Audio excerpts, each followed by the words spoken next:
BuzzzTweet Radio does not own copyright for this copyrighted material, but under Section 107 United States Copyright Law, as noted by the United States Copyright Office, Copyright Act 1976, this video and the music it contains is for entertainment purposes only.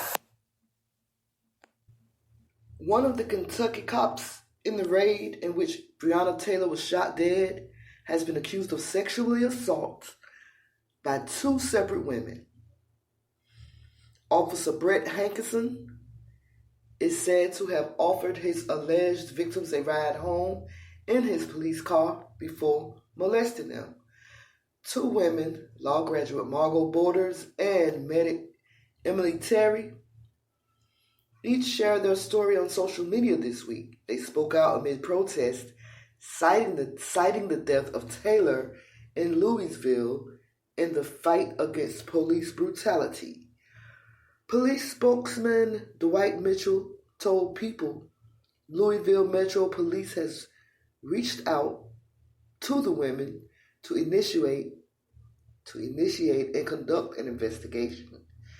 Taylor, a 26-year-old black emergency medical tech, was shot 8 times on March 13th after officers including Hankinson and his two colleagues, Sergeant Jonathan Mattingly and Miles Cosgrove, knocked down the front door of the home she shared with her boyfriend Kenneth Walker in a drugs raid. No drugs were found in the home. It is unclear which officer fired the shots which killed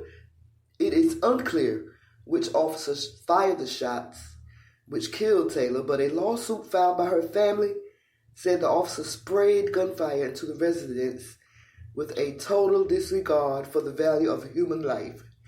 Taylor had no criminal record and worked for 2 local hospitals. The lawsuit alleges that 3 police officers who are now on administrative leave fired at least 20 rounds into the home. Accuser Hankinson Borders,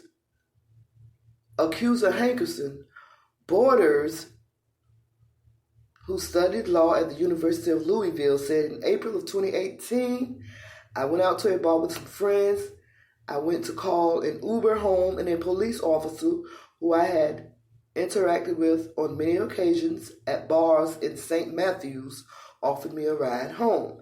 He drove me home in uniform in his marked car, invited himself into my apartment, and sexually assaulted me while I was unconscious. I never reported him out of fear of retaliation.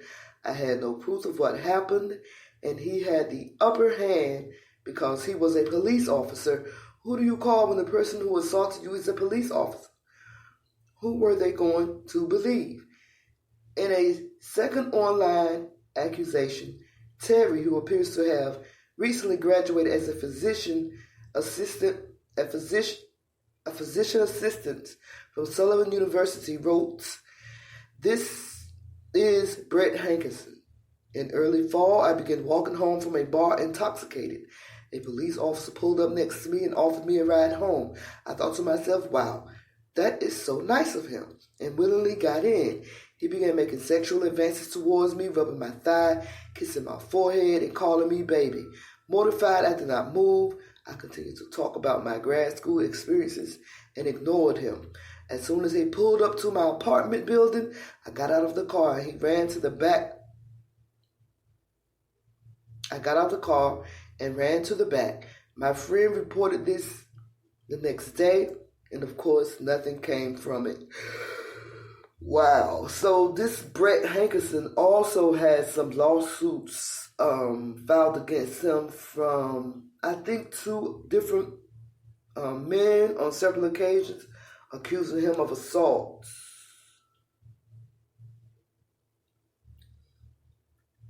So Breonna boyfriend Kenneth can be heard on the call crying and calling Taylor's name in the 911 call made shortly after her death. "Somebody kicked in the door and shot my girlfriend," Walker tells a dispatcher. He says Taylor is on the ground and she was shot in the stomach. Prosecutors dropped an attempted murder charge against Walker. Prosecutors dropped an attempted murder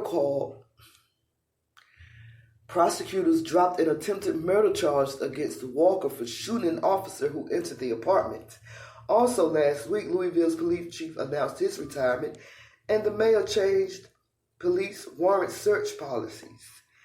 Officer Hankinson has already been accused of having a vendetta against another man, Kendrick Wilson, and of being a dirty cop in an October lawsuit. He denied all the claims. Wilson's ongoing federal lawsuit, unrelated to the shooting incident in March, accuses Hankinson of targeting him and planting drugs, the Courier Journal reported. It says Hankinson arrested Wilson 3 times over a 2-year period at bars where he worked as an off-duty security. The charges against Wilson stemming from these incidents were dropped on 2 of these occasions. One case is still pending. The suit says Hankinson and Wilson were also involved in a relationship with the same woman. It says the officer was unfairly targeting Wilson. Taylor's family says the Louisville cops obtained the warrants used to raid her home based on false information that investigators gave to the judge. Attorneys for the family of 26-year-old Breonna Taylor filed a lawsuit against Louisville Police Department alleging that a detective falsely claimed that a drug suspect was receiving postal packages at her house. In the early morning hours of March 13, Louisville police executed a no-knock raid on her home as part of an investigation centered on 2 men suspected of selling drugs in the Russell section of the city. Taylor's apartment in southwest Jefferson County was more than 10 miles away from the Russell neighborhood, according to the Louisville Courier Journal. Police suspected Taylor's home was used to receive drugs, and a judge signed off on a no-knock warrant allowing law enforcement officials to raid her home. Just before 1 a.m., Louisville police said they identified themselves before using a battering ram to enter Taylor's home, where she and her boyfriend, Kenneth Walker, were in bed. Taylor's neighbors and her family dispute this. They said police never identified themselves and that Walker, who was legally allowed to carry a firearm, shot at the cops thinking that he was being robbed. Police responded with gunfire, killing Taylor, who suffered 8 gunshot wounds. Walker had been arrested and charged with first-degree assault and attempted murder of a police officer. Sergeant Jonathan Mattingly was shot in the leg during the raid. Mattingly, Officer Brett Hankinson, and Officer Miles Cosgrove were the 3 detectives who raided Taylor's home. All 3 officers are named as defendants in the lawsuit filed by Taylor's family. The warrant, which was approved by a judge the day before Taylor died, was based on a detective's belief that one of the drug suspects in Russell, Jamarcus Glover, used Taylor's residence to receive mail, keep drugs, or stash money from the sale of drugs. Glover was arrested in a separate raid that same night, more than 10 miles away from Taylor's home.